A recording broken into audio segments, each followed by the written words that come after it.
सगळ्यांना ओळखता आला? हो. आणि त्याच्या समोर कोणतं फळ आहे रे? केळी. केळी आहे. कशावर ठेवली रे त्याने केळी? गाड्यावर. गाड्यावर. छान. तुमच्या गावात बाजार भरतो त्यामुळे तुम्हाला छान लक्षात आलं की हा गाडाच आहे म्हणून. आहे की नाही? हो. अशाच आज एका छान हुशार मुलाची आपल्याला गोष्ट पाहायची आहे. त्या मुलाचं नाव आहे चंपक. काय नाव आहे? चंपक. चंपक नाव आहे. आपल्या गोष्टीचं नाव आहे चंपकला शाबासकी मिळाली. पहा, या गोष्टीमधून चंपकनी कशा प्रकारे शाबासकी मिळवून घेतली ते पाहायचं आहे. आणि शाबासकी मिळाल्यावर काय होतं तुम्हाला माहिती आहे? काय होतं रे? तुम्हाला जर एखाद्याने छान म्हणून शाबासकी दिली तर काय होतं? आनंद. आनंद वाटतो, खुश होतात तुम्ही, आहे की नाही? मग तसंच या चंपकला कशी शाबासकी मिळाली ते आपण पाहणार आहोत. पहा, चंपक नावाचा एक मुलगा होता आणि त्याच्या गाव होतं डोंगरगाव. त्या डोंगरगावी तो राहायचा. पण थोडा मोठा झाल्यानंतर पुढील शिक्षणासाठी तो शहरात गेला. त्याच्या मामाकडे शिकायला गेला. त्याच्या मामाचं नाव होतं सुरेश मामा. पहा, आपण पण आपल्या गावात जर शाळा शिकायला काही अडचण येत असेल तर आपण पण बाहेर गावी जातो, नातेवाईकाकडं, मामाकडं, मावशीकडं, काकाकडं. तर तसाच तो त्याच्या सुरेश मामाकडं शाळा शिकायला गेला होता. पहा, तिथं गेल्यानंतर त्याने छान अभ्यास केला, छान शाळा पण शिकला आणि खूप मोठा झाला. आणि त्याला कामाची खूप आवड होती. मग तो म्हणला, आता आपण शिक्षण झालं, मोठे झालो, मग आता काय करावं बरं, असा त्याच्या डोक्यात विचार आला. मग त्याला सुचलं की आपण काहीतरी काम केलं पाहिजे. त्यासाठी त्याने काय केलं, एक केळीचा गाडा घ्यायचं ठरवलं. पण केळीचा गाडा घेऊन कसं करायचं हे पण त्याला सुचलं. त्यांनी काय केलं, आता कुठेही जर आपण गाडा उभा केला तर आपल्याला कुणी उभा करू देणार नाही. म्हणून त्याने काय केलं की एक छान गार्डन होतं. कुठं होतं? शहरामध्ये नगरपालिकेने एक सुंदर गार्डन तयार केलं होतं, सुंदर बाग तयार केली होती. आणि त्या बागेच्या दारात नगरपालिकेची परवानगी घेतली आणि त्याने तो केळीचा गाडा तिथं ठेवला. पहा, बागेजवळ का बरं त्याने गाडा लावला असेल? केळी विकण्यासाठी. पण बागेजवळच का लावला असेल बरं? का लावले असेल बरं बागेजवळच? छान. बागेजवळ का लावला की तुमच्यासारखे लहान मुलं, मोठे माणसं सगळे बागेत जातात. मग तिथं जर त्यांना केळी दिसली तर ते आपोआप घेणार. म्हणून त्याने बागेजवळ गाडी लावली. केळीचा गाडा बागेजवळ लावला.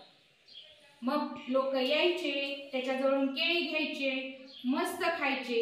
आणि त्याची केळी इतकी छान असायची, पिवळी धम्मक, की ती पाहून सगळ्यांना आवडायची आणि मग प्रत्येक जण घ्यायचा. पण एक दिवशी काय झालं की एक मुलगा आला, त्याने केळी घेतली, तिथंच केळी उभा राहून खाल्ली आणि छिलक साल जमिनीवर टाकली, जवळच गाड्याच्या, आणि निघून गेला. पण थोड्या वेळातच तिथून एक आजोबा येत होते. ते आजोबा आले आणि त्या केळीच्या छिलक्यावरून सटकायला लागले. पडता पडता वाचले, सावरले. मग चंपकने त्या आजोबांना धरलं, बाकावर नेऊन बसवलं, त्यांना पाणी दिलं आणि त्यांनाच त्याने सॉरी म्हटलं. चूक चंपकची होती का?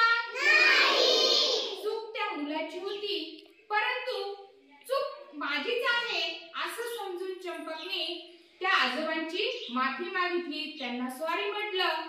आणि मग त्याने विचार केला की अशी घटना पुन्हा घडू नये, म्हणून त्याने काय केलं, एक कचरा कुंडी आणली आणि त्या केळीच्या गाड्याच्या बाजूला लावली. पहा, त्याचा फायदा कसा झाला. आलेले लोक केळी घ्यायचे, खायचे आणि तो केळीचे साल त्या कचरा कुंडीत टाकायचे. आणि घाणपण झाली नाही, स्वच्छता राहिली, कुणी पडण्याचा पण प्रश्न उद्भवला नाही. आणि मग जेव्हा नगरपालिकेची कचरा गाडी यायची तेव्हा ती गाडी कचरा कुंडीला कचरा घेऊन जायची. पहा, कुणी पडण्याचं संकट आलं नाही, स्वच्छता पण झाली. या आणि विशेष म्हणजे चंपकला या सगळ्या गोष्टीमुळे सगळेजण शाबासकी देऊ लागले. म्हणून त्याला किती आनंद झाला, खूप आनंद झाला. त्याला शाबासकी मिळाल्यानंतर खूप आनंद झाला. मग पहा, एक छोटीशी शाबासकी असली तरी तिच्या पाठीमाग त्याने केलेली कृती खूप मोठी होती. या गोष्टीतून आपल्याला एकच शिकायचं आहे की जरी आपली चूक नसली तरी आपण इतरांना मदत करायला पाहिजे आणि स्वच्छता राखायला पाहिजे. हा सगळ्यात महत्त्वाचा मुद्दा आहे.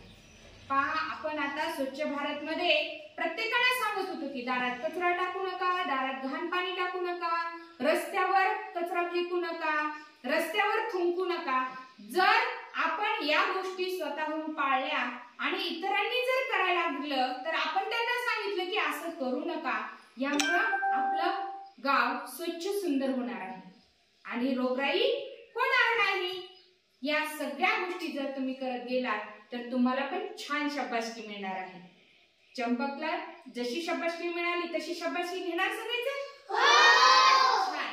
मग आपण या पाठातून स्वच्छतेचा संदेश देऊयात आणि एकमेकांना मदत करण्यासाठी प्रेरित करूयात. हे दोन महत्त्वाचे संदेश आपल्याला या बोध कथारूपी पाठातून घ्यायचा आहे आणि तो अंमलात सुद्धा आणायचा आहे.